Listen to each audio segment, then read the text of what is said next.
Actually, it's not Ken today. It's Pia Hallenberg from the Spokesman Review. They handed the microphone over to me and they sent Ken home because it's his birthday, and we figured actually, that's not quite true. He's running all the mics back here somewhere. But anyways, I'm Pia Hallenberg. I'm with the Spokesman Review, and I had a chance to bring a friend into the studio today. With me is Kimmy Bebo here from Spokane, and she has written a little book that we're going to be talking about today. So, Kimmy, tell me a little bit about your book. What's the name of the book? Thanks for having me on today, Pia. It's something to think about.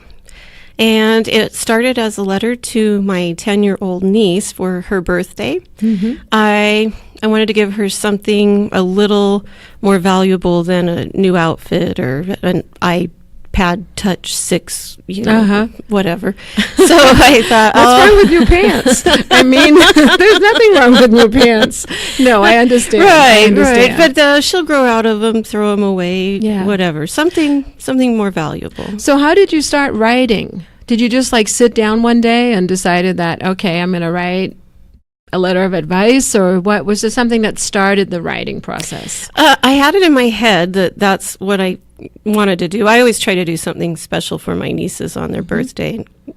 I thought, well, this I think would be a good thing because she's 10. It's a whole decade, kind of a milestone birthday. Big deal. Uh-huh. So I had it in my head that I was going to do this. And as with the writing process, often you'll have something marinating in your head before. Yes, I know.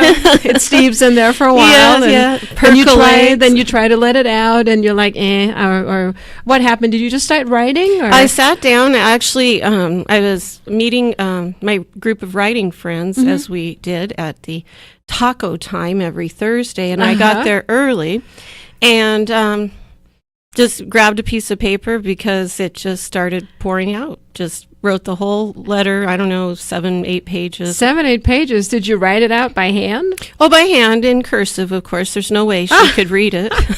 Might as well have been hieroglyphics. I was just going to say, could she read it? Could she read that? She actually, I just wrote it all and that was done. That was that. So no need to shop. Yay. No.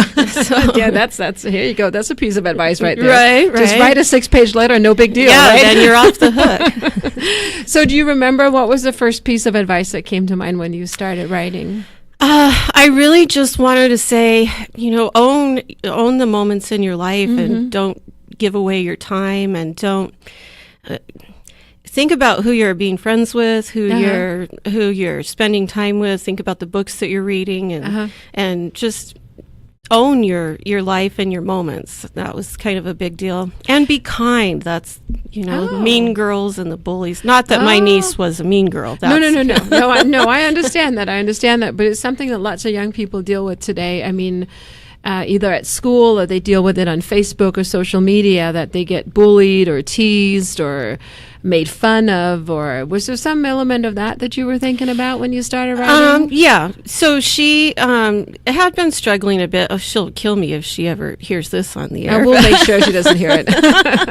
But, Aunt Kimmy, she'll say to me, be popular. I want to be popular. Everyone wants to be rich and popular, like the reality shows. Yeah.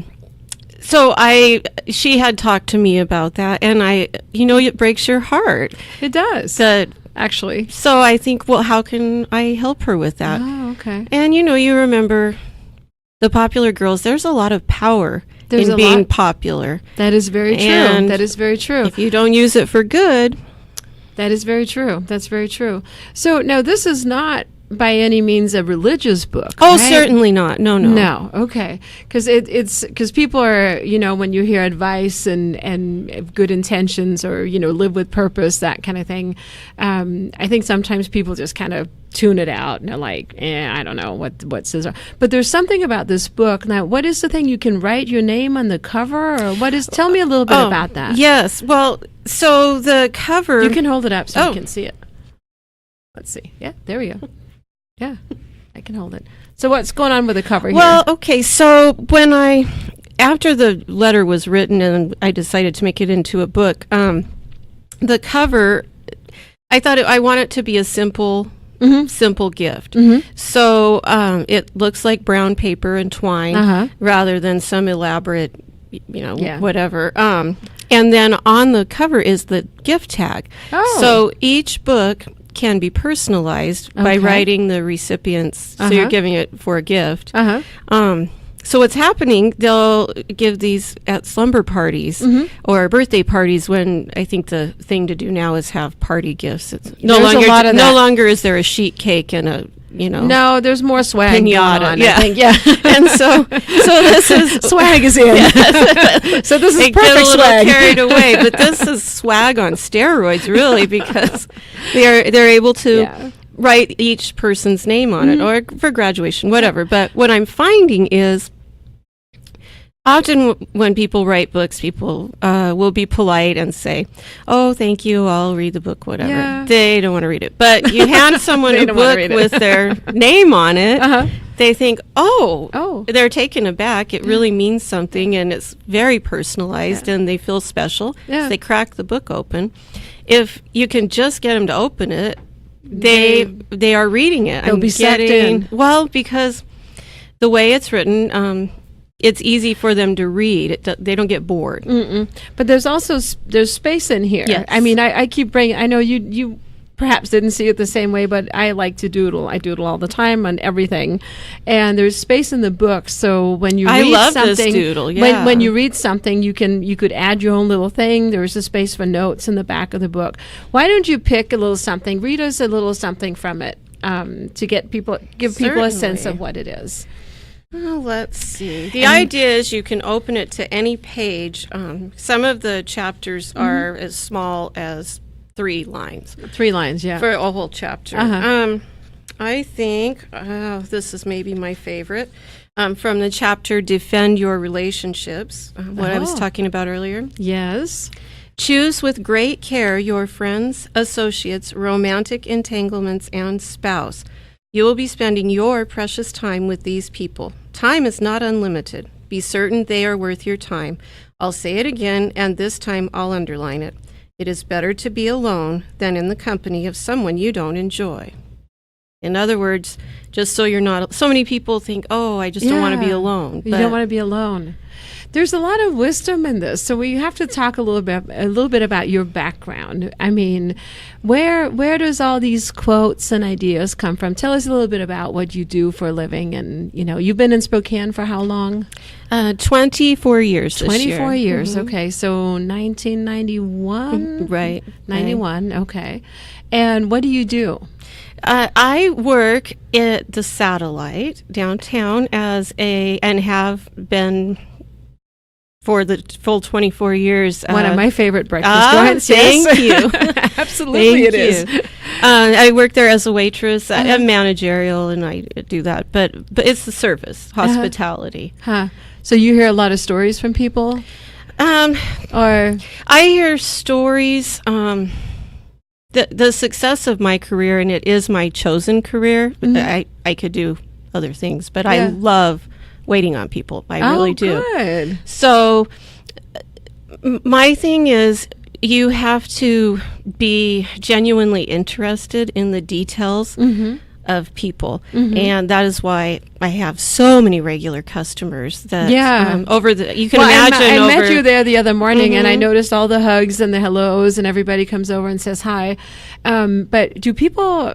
I have this idea that if you're a waitress, that people sort of confide in you sometimes, or much like the hairdresser, certainly. Yeah, or somebody looks upset or happy, or there's stuff going on, and as somebody who's most often being waited on, I never mind if someone says, "Hey, how are you doing?" or "What's going on?" or whatever. So I just imagine that you've heard a lot of stories. Well, and good, bad, and ugly, right? All of them. Sometimes you hear more than perhaps you would like to hear, but.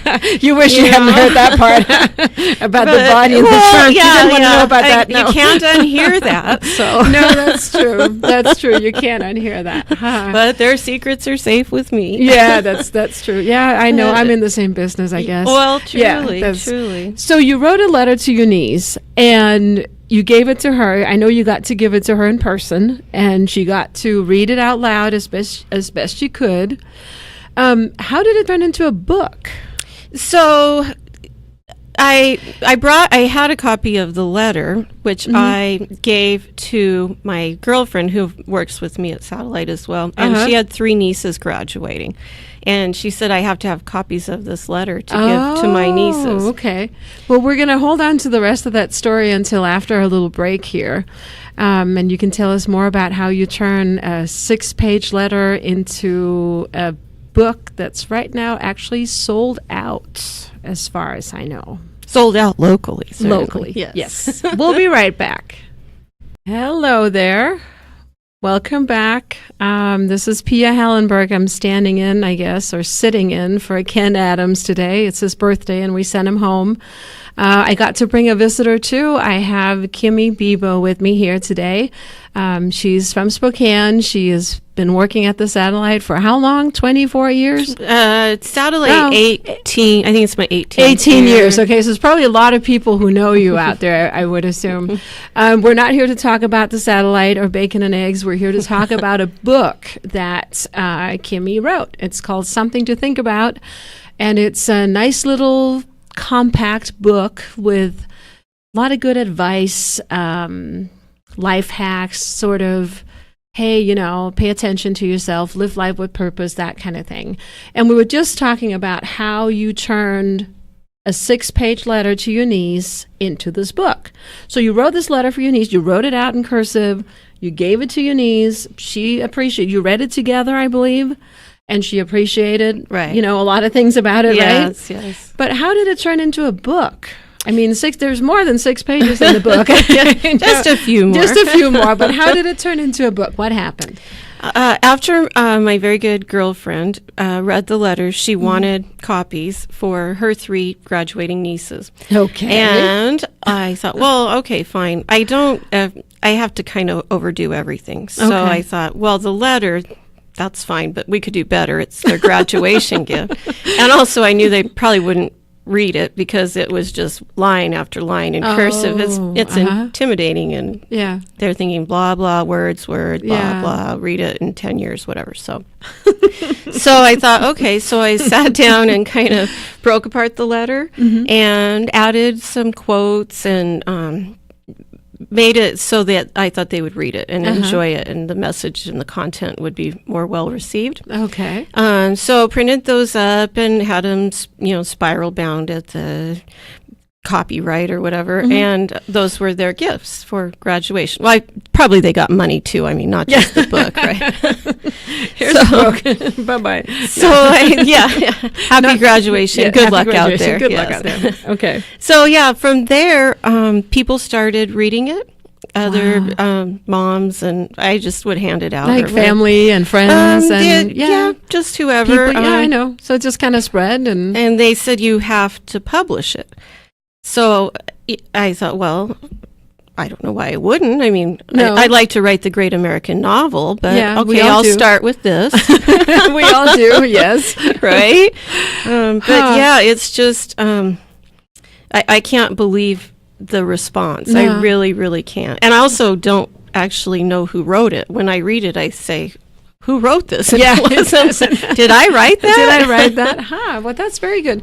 And so you went to, you published it through Amazon, right? Mm-hmm. CreateSpace. CreateSpace, okay. Which is an Amazon. Which is an Amazon thing. So you didn't really have like a publisher. You didn't go through the whole thing of being rejected and all that. I have no patience, none. Yeah. Zero. So rejection wouldn't work out real well. I don't have time for rejection. Okay. So the book is actually available on Amazon.com, right? Mm-hmm. So people can look for Kimmy Bebo, and it's spelled exactly as it sounds. Right. The book is called Something to Think About, and they can also find you on Facebook in case they want to buy a book. But you actually have it at bookstores. It's at Auntie's. Is it still at Auntie's, yes. right? Mm-hmm. And there's more books on the way? More books on the way. We sold out, so that was pretty exciting. We did order more than 5 copies too. So, so you sold more than a dozen, right? Right. Okay.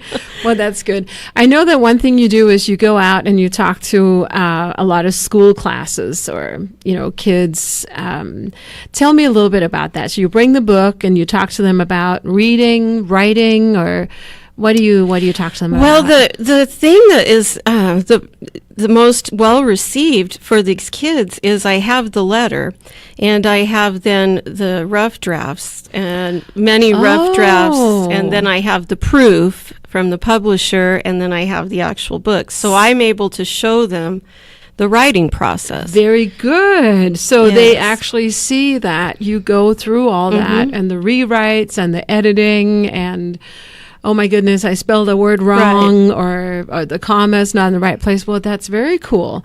And I know you've talked about, so now here we are, it's early June and it's right before the time that school is out.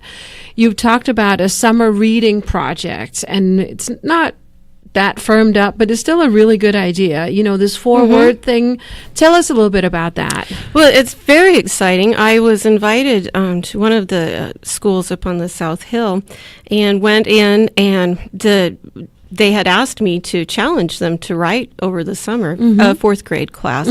So I have taught some writing classes, and I use this as a writing prompt. I gave them a list of 4 words, and the rules are you put the words, turn on the timer, and free write, and just challenge them to write all summer. I gave them all notebooks, that kind of thing. They were so excited that, well, the coolest thing of all is something I wish that someone had to explain to me when I was in the 4th grade, because as you know, if you want to write, you've always wanted to write. But I thought everyone that wrote books just simply sat down at the typewriter and started typing, and then a little while later, the book was done, magically, and then there was a boom, and then you're on Oprah or whatever. This is how I thought that happened. And then you're a celebrity. Exactly. Yes. But I said to them that no one has ever written a book that way. That is true. And I told them, if you want to be a writer, then you write, and then you're a writer. And the light came on in their eyes, and that was just thrilling to me too. So the teacher said, after I issued their summer writing challenge, well, they said, do we have to wait till summer? And I said, no, you can skip ahead. And they were at recess out there with their timers and writing their stories, and they were very excited. I was invited to come back in the fall to hear their stories. And well, it sounds like the kind of challenge that maybe could be shared on Facebook, or, you know, are you going to another school next week? I am. I'm next week with my friend Grace Sadler. Actually, she and her dad wrote Flappy the Penguin. Oh, that's right. Yeah, so she and I will go. She graduates this year, and we're going to her former elementary school. Wow. Where she'll get to talk with, and her teacher's still there. So we'll go together. Still there. Yeah. Wow. I think you should pick another little bit out of the book. Oh, I'd love to. And read another little part for us. All right. Excuse me.